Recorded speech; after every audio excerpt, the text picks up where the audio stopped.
Namaste viewers, welcome to Sri Ananta YouTube channel. We are starting a new playlist called My Journey with Bhagawan Satya Sai Baba. In this playlist, Swamiji will be sharing his personal experience with Sai Baba as well as some interesting stories. Let us watch and see which story our Swamiji will be sharing today.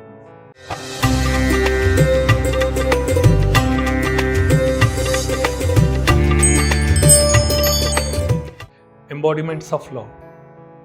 Today I am going to share with you a series of episodes with a title My Journey with Bhagwan Shri Satya Sai Baba. So today I am going to speak one of his quote which he has given as a divine revelations, that is, love all, serve all, help ever, hurt never. If you just think over the term, it appears very simple. So anyone can easily understand, comprehend and follow love all, serve all, help ever, hurt never. But in order to deliver this accurately, appropriately, it means you have to know the inner essence of your soul. Unless a person is not ready to travel a journey of spirituality, he cannot understand these terms very easily.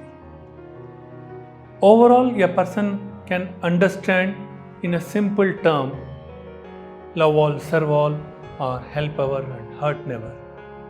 Even a small kid can give the explanation for this term. In practical, many of the devotees or any common person, they cannot deliver the appropriate results for these terms. Now, among us, we have seen that we love our kith and kins, relatives, or our friends. But any stranger who is walking on the road, do we love? Do we share our love? Do we help? Similarly, whomever we find a stranger, to them, have we ever helped? No. Only to our kith and kins and relatives or friends. And hurting also, when it comes, definitely we hurt even a stranger or otherwise within our family or kith and kins, relatives, whomever we may say so. So, extension of services to a stranger or showing a pure love to a stranger is impossible. In order to understand this concept, first of all, one should inculcate or learn what is Atma Jnanam, Atma Vichara. Unless a person is not having Atma Vicharam, what is Atma is and how the functionalities of Atma is, till such time a person cannot understand self. Once if you are realized how the Atman is functioning, how your soul is experiencing the externality and the internality, what? Extrovert or introvert, whatever it may be, for that you need some guru. Unless a preceptor is not guiding you on a right direction, and if you are not taken a step towards the spiritual path as a journey, you cannot gain that knowledge and the divine revelations will not materialize. And I am very fortunate in my spiritual journey with Bhagwan Satya Sai Baba. With his grace, I could able to understand to an extent what is Atma Jnanam is. Prior to that, definitely I made Atma Vicharam, who am I, as Ramana Maharshi told. And similarly, many one whomever a spiritual aspirant is there, definitely they pose this question to self, who am I? No one knew who is that who is that am, and who is I. In this, Bhagawan Satya Sai Baba has explained, who? No one knew. Who has created you? You can't see. Who brought you down? You can't see. How things are materializing here? You can't see. Even you cannot feel it, that who is that who. Am, somehow it is related to the soul. When we address ourselves, I am the person, I am doing this, I am doing that, I am the doer. In such cases, definitely you are realizing some spirit or some kind of energy, whether it may be form of intelligence, consciousness, mind, sensory organs, whatever you may name it. Through that you are experiencing am is exist. And what is I? I, which is witnessing this body through the sensory organs, which has been comprehended through intelligence via mind. So it understands I. So I exist. So am and I is simple to comprehend and understand, whereas who, it is very difficult. Unless we aspirants are not seeking to understand and comprehend who is that, who is pervaded everywhere in the entire cosmos, is the celestial being. Till such time, we will not give up the doership. Unless we give up the doership, we cannot love anyone. Pure love is that which never consists of any doership. And moreover, it ceases the identity of self. Ceasing of identity is very difficult. When you merge unto that God, then only you can cease your identity. Otherwise, still that identity will be visible always. So, in this, my journey with Bhagwan Baba for all these years, and mostly when I encountered him for the first time in 1993, until this day, 14 years has passed, and I have realized what is Atmajnana. And Bhagwan, in my first meeting, when I had encounter with him at Whitefield, in Prashanti Nilayam, he didn't question me anything. And in my second meeting at Whitefield in 1994, Bhagwan Baba just stood in front of me and he blessed me with some chocolates and my parents. And later he asked only one thing: do you know who you are? Where this prana exists? And how you coordinate yourself with that Supreme? I was ignorant. I had no idea and no answer for that. Just with the folded hands, I stood on my knee and I requested to explain. And Bhagwan Baba said, it is not a day to realize. It takes several years also.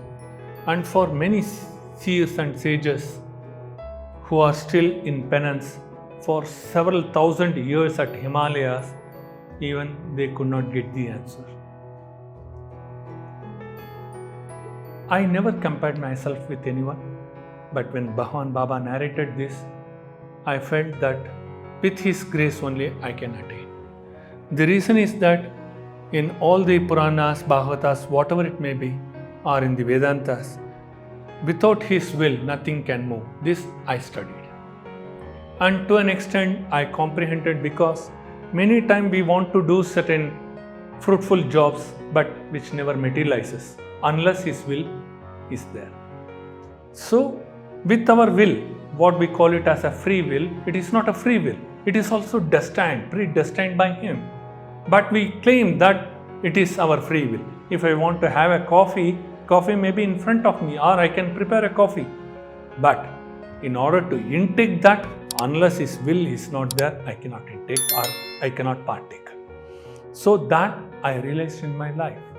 So because of that, I felt that my Guru will definitely guide me to attain that Atmajnana.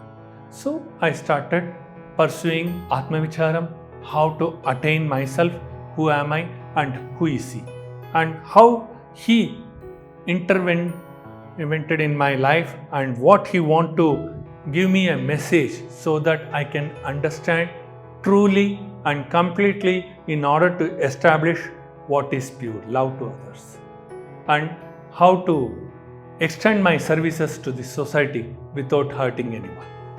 And of course this took place several years, and I was very lucky, or I can say fortunate. In 2009 I had a interview with Bhagwan Baba in his interview room, and in the meanwhile I underwent so many critics or pains in my life, whether physically or mentally, and social wise also.